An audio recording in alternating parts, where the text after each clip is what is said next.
আর্জেন্টিনাকে হারিয়ে ছাড়ব।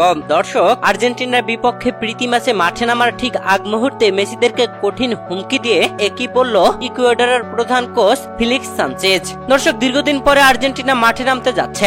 কোপা আমেরিকার আগে দুই প্রীতি ম্যাচ খেলবে, যেখানে ইকুয়েডরের বিপক্ষে রাত পোহালে মাঠে নামতে যাচ্ছে আর্জেন্টিনা। দর্শক, যুক্তরাষ্ট্রের স্টেডিয়ামে এই ম্যাচে মাঠে নামবে লিওনেল মেসিরা। ইকুয়েডরকে হারাতে প্রস্তুত লিওনেল মেসিরা। এর আগে ইকুয়েডরের বিপক্ষে বিশ্বকাপের প্রস্তুতি ম্যাচে 2023 সালের নভেম্বরে মাঠে নেমেছিল আর্জেন্টিনা। সেই ম্যাচে আর্জেন্টিনা 1-0 গোলে দারুণভাবে জয় তুলে নিয়েছিল।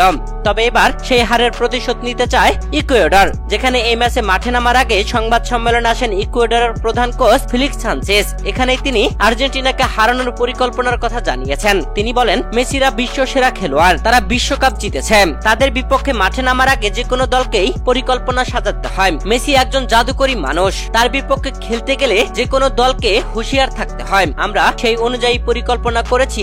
আর্জেন্টিনার বিপক্ষে আমরা ভালো কিছু করতে চাই। দর্শক, রাত পোহালে বাংলাদেশ সময় সকাল 5টায় আর্জেন্টিনা খেলতে নামবে ইকুয়েডরের বিপক্ষে। আর এই ম্যাচে কোন দল জিতবে বলে আপনি মনে করেন জানাবেন ভিডিওর কমেন্ট বক্সে।